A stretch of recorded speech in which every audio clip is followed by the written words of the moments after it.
Kami dari kelompok 5, perkenalkan terlebih dahulu, nama saya Eunika Seni Felianti, NIM 29/2019-130, dan teman saya Beatrix Alasalu dengan NIM 29/2019-129. Di kelompok kami mendapat materi tentang karakteristik Indonesia sebagai masyarakat multikultural, dan videonya sebagai berikut. Pengertian masyarakat multikultural. Masyarakat multikultural adalah merupakan masyarakat yang terdiri atas berbagai kelompok masyarakat yang memiliki perbedaan karakteristik, didorong oleh latar belakang historis, kondisi geografis, dan karena adanya pengaruh kebudayaan asing. Masyarakat multikultural terbentuk dari subgrup yang berbeda dari yang satu dengan yang lainnya dalam berbagai latar belakang seperti kelas, sosial, etnis, ras, budaya, dan gender. Karakteristik Indonesia. Indonesia memiliki karakteristik yang perlu dikembangkan dalam segenap segi kehidupan, termasuk dalam bidang pendidikan. Karakteristik itu bisa dalam bentuk 1. Jumlah penduduk yang besar dengan keterampilan yang rendah. Yang kedua, wilayah yang luas. Yang ketiga, posisi silang Indonesia terletak di antara dua samudra, yaitu Samudra Hindia dan Samudra Pasifik, dan di antara dua benua, yaitu benua Asia dan Australia. Yang keempat, kekayaan alam dan daerah tropis atau penghujan dan kemarau. Yang kelima, jumlah pulau yang banyak yang terdiri dari 7.000 pulau. Yang keenam, persebaran pulau yang terhalang oleh air laut sehingga membuat Indonesia kurang bisa mengatasi ketertinggalan. Yang ketujuh, kualitas hidup yang tidak seimbang. Yang kedelapan, perbedaan dan kekayaan etnis. Yang berikutnya, etnis sebagai identitas sosial budaya. Etnis sebagai identitas budaya dan sosial adalah tentang Cina, Jawa, Bali. Mengapa? Karena budaya Cina termasuk budaya global yang hidup di Indonesia.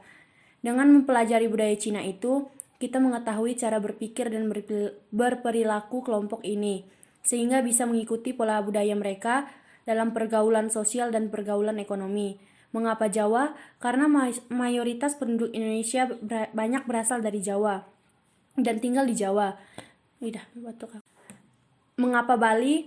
Karena Bali merupakan salah satu tempat paling eksotis di dunia, yang hampir semua negara dan bangsa mengenalnya, yang namanya Bali. 3 contoh etnis sebagai identitas sosial dan budaya tentang Cina. Yang pertama, budaya Cina berkaitan erat dengan pandangan hidup orang Cina yang mengutamakan nilai kemakmuran dan kelimpahan harta, kedamaian dan ketentraman, kesehatan dan umur panjang. Feng Shui. Feng Shui adalah ilmu topografi kuno dari Tiongkok yang mempercayai bagaimana manusia dan surga atau astronomi serta bumi atau geografi dapat hidup dalam harmoni untuk membantu memperbaiki kehidupan dengan menerima IQ positif. IQ terdapat di alam sebagai energi yang tidak terlihat. IQ dialirkan oleh angin dan berhenti ketika bertemu dengan air. 5 elemen Feng Shui. Yang pertama, elemen kayu. Elemen kayu mewakili pertumbuhan dan kreativitas. Kayu mendorong pertumbuhan pribadi dan intuisi meningkat. Yang kedua, elemen tanah. Elemen tanah membantu untuk tumbuh dan menstabilkan. Dari semua unsur Feng Shui, elemen tanah adalah elemen yang paling damai, menenangkan dan stabil. Percantik rumah Anda dengan elemen ini jika Anda mencari landasan, memperkuat atau memelihara. Yang ketiga, elemen logam. Elemen logam berhubungan dengan kekuatan mental dan ketajaman. Elemen logam mempengaruhi kecerdasan. Yang keempat, elemen api. Elemen api merupakan transformasi dan ekspansi. Elemen api adalah elemen yang paling stabil dari semua 5 unsur Feng Shui. Dan yang terakhir, elemen air. Elemen air sangat berguna sebagai perilis dan pembaharuan. Gunakan elemen ini untuk kejelasan, relaksasi, inspirasi, dan untuk menghadirkan kerelaan. Fungsi Feng Shui sering digunakan sebagai salah satu patokan dalam proses pembangunan rumah. Tujuannya adalah untuk memastikan rumah tersebut dibangun dengan IQ yang baik. Adapun faktor-faktor yang paling mempengaruhi yaitu lokasi dan sumbu waktu. Beberapa konsep yang perlu dipahami dalam budaya Cina. Yang pertama, qi atau napas kosmis. Qi adalah energi, daya hidup yang membantu keberadaan manusia. Qi tercipta di alam oleh air yang mengalir dengan lembut atau oleh bentuk gunung atau bentuk simetri dari sekelilingnya. Qi kosmis dapat diciptakan dan dikumpulkan sehingga diyakini dapat memberi pengaruh baik pada nasib seseorang. Yang kedua, 5 unsur: logam, air, kayu, api, dan tanah. Semua perhitungan Cina termasuk waktu, tahun, dan tanggal kelahiran dikelompokkan ke dalam salah satu unsur. Kelima unsur ini juga dapat diasosiasikan dengan warna, musim, arah, mata angin, dan planet. 5 unsur logam, air, kayu, api, dan tanah. Yang pertama, api berwarna merah, musim panas dan arah selatan. Air dianggap berwarna hitam, musim dingin dan arah utara. 3. Kayu berwarna hijau dan arah hijau. Yang keempat, logam berwarna putih atau kemasan dan arah barat. Yang kelima, tanah berwarna kuning dan arah pusat. Siklus positif. Api menghasilkan tanah, tanah menghasilkan logam, logam menghasilkan air, air menghasilkan kayu, dan kayu menghasilkan kayu. Ini adalah gambar siklusnya. Dan yang kedua, siklus merusak. Kayu menghancurkan tanah, tanah menghancurkan air, air menghancurkan api, api menghancurkan logam, dan logam menghancurkan kayu. Dan di sini juga ada gambar siklusnya, bisa dilihat. 3. I Ching. I Ching adalah naskah kuno yang menjadi dasar peradaban yang menekan antara nasib manusia dan alam, memberikan pandangan mengenai alam semesta sebagai satu kesatuan yang senantiasa berada dalam aliran konstan, yaitu perubahan. I Ching adalah sumber pemikiran dan perilaku semua orang Cina yang terdiri dari 64 heksagram, yang masing-masing berisi kombinasi garis putus dan garis utuh yang memiliki tenaga kutub alam semesta yang bersifat positif atau utuh dan bersifat negatif atau putus. Ada juga gambar-gambarnya, bisa dilihat.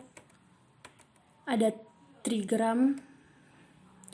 Masing-masing trigram menggambarkan arah, elemen, binatang, dan lain-lain. Trigram ini dikombinasikan untuk membentuk 64 heksagram. Makna kombinasi menyusun sistem peramalan yang mendetail. Dan ada juga gambar yang dalam bentuk heksagram. Yang keempat, tahun kelahiran. Orang Cina biasanya menggunakan simbol binatang untuk menggambarkan sifat dan tahun kelahiran seseorang. Ada 12 binatang yang digunakan untuk menggambarkan tahun kelahiran.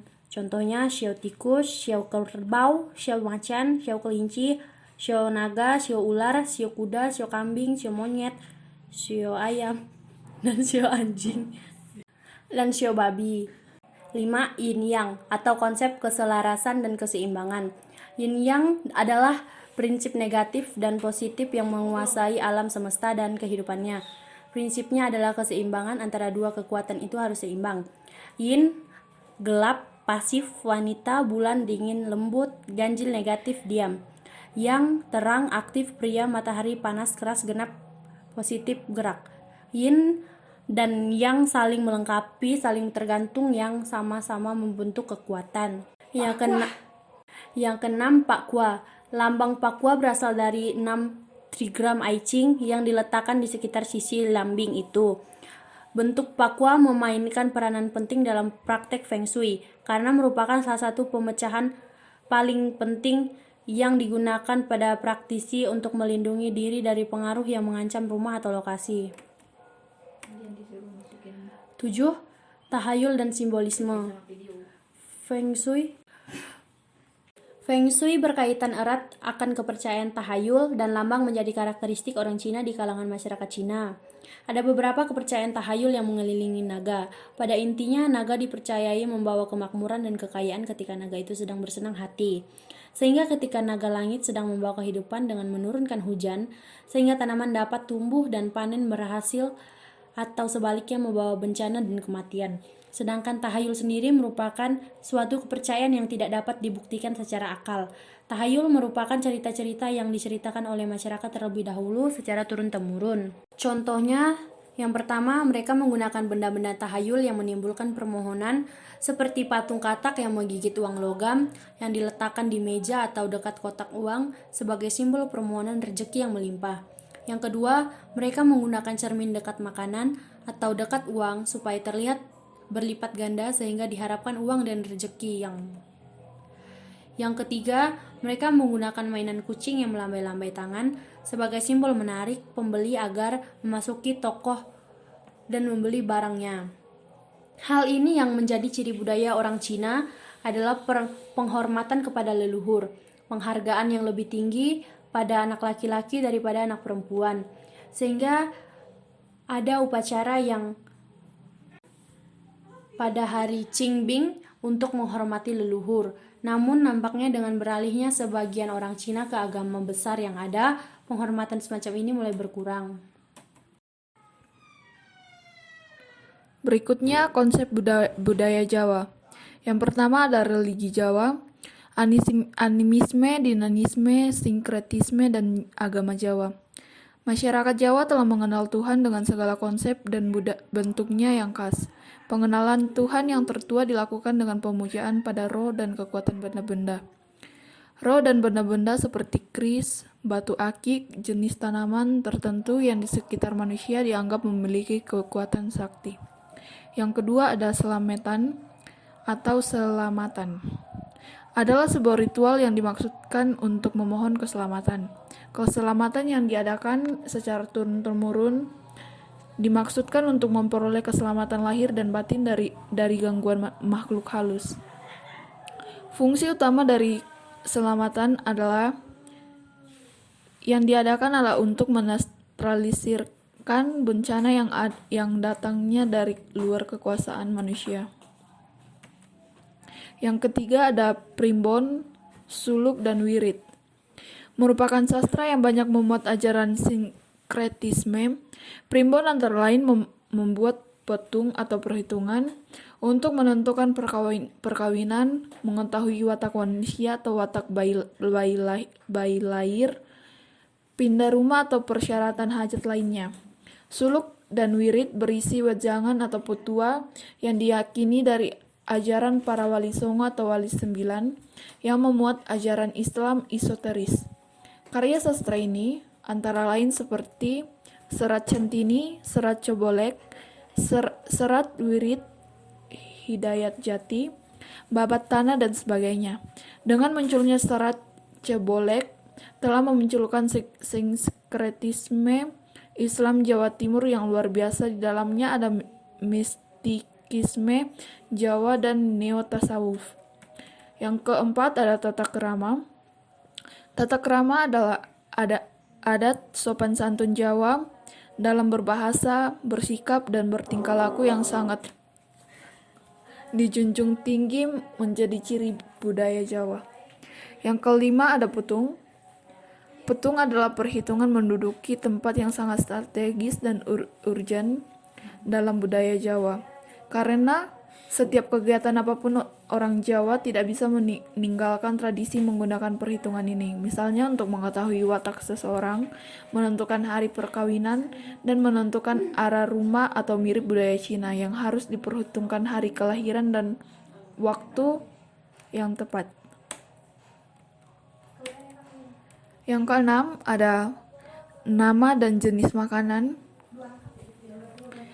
Nama dan jenis makanan dapat menjadi ciri penanda budaya suatu daerah, termasuk budaya Jawa. Di dalamnya masakan dan makanan Jawa ada bernama rawon, gudeg, urap-urap, gado-gado, sup-buntut, dan sebagainya. Yang ketujuh ada falsafah hidup.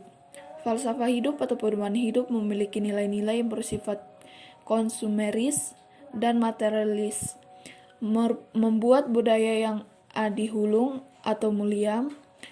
Filsafat ini mulai ditinggalkan generasi muda. Contohnya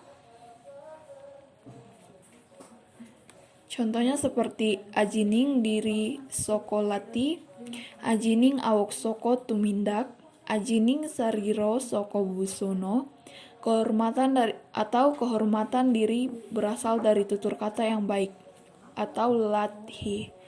Dari perbuatan baik yang kita lakukan, tumindak, dan dari pakaian yang kita pakai, sandang busono, ngundoh wohing parkati, menuai buah dari yang ditanam sama dengan hukum sebab akibat. Yang kedelapan ada produk budaya, dalam kurung keris, rumah atau wisma, wayang, pakaian, dan peralatan. Berbagai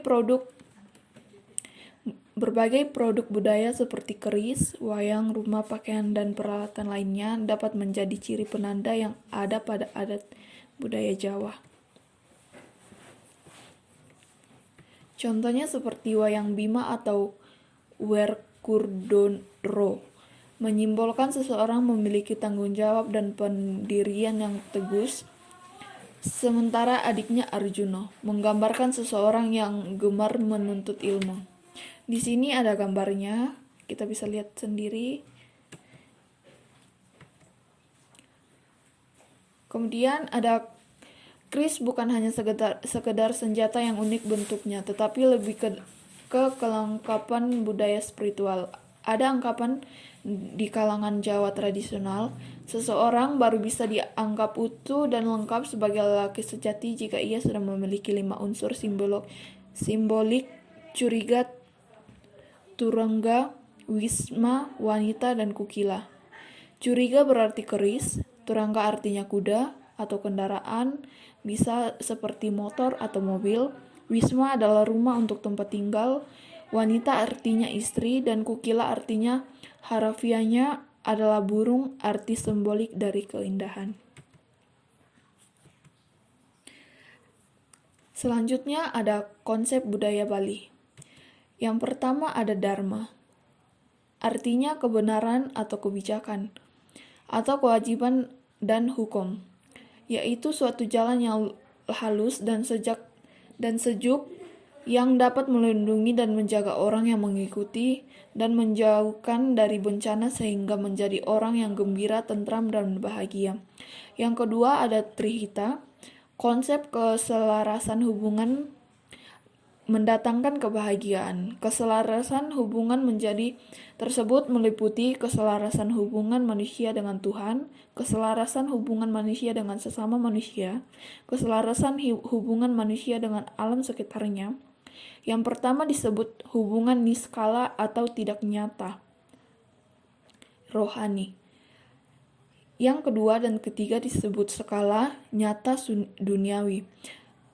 Konsep skala diwujudkan dalam pengertian trikaya 3 aspek, yaitu pikiran dalam kurung mana, perkataan dalam kurung wak, dan perbuatan dalam kurung kaya. Selanjutnya ada Rwa Bineda, konsep yang mengekspresikan 2 kategori yang berlawanan dalam hidup, positif dan negatif, baik dan buruk. Yang keempat ada karma pahala, 1 dari 5 sistem kepercayaan agama Hindu, yaitu yang pertama, ada percaya adanya Tuhan, percaya adanya Atman atau roh, percaya adanya Purnarbawa, reinkarnasi, percaya adanya roh leluhur, dan percaya kepada karmala atau karma sama dengan perbuatan, pahala sama dengan buah. Karma pala adalah hasil perbuatan seseorang. Karma pala adalah suatu sebab akan menghasilkan akibat sehingga sering disebut hukum karma. Oleh karena itu, berhati-hatilah dalam berbuat. Yang D, ada selayang pandang sebagai konsep budaya daerah lain. Ada tradisi budaya di Maluku yang mengorbankan nyawa orang untuk pelantikan seorang kepala desa tertentu. Namun budaya lain nampaknya segera dihilangkan karena tidak sesuai dengan nilai-nilai kemanusiaan dan peradaban. Ada salah satu suku di Kalimantan yang menghukum secara tegas perselingkuhan dengan cara mengikat pasangan itu dan menenggelamkannya dengan memberi pemberatan drai atau batu, dan masih banyak lagi. Upacara mak nenek. Upacara mak nenek merupakan salah satu tradisi budaya adat suku Toraja yang bisa dibilang unik.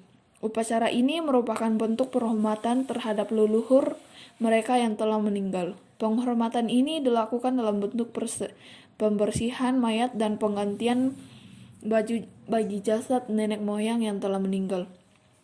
Ritual ini dilakukan setiap 3-4 tahun sekali. Upacara ini dilakukan dengan mendatangi makam nenek moyang, lalu mengeluarkan jasad mereka yang sebelumnya dimulai dengan semacam upacara adat dan membaca doa bersama.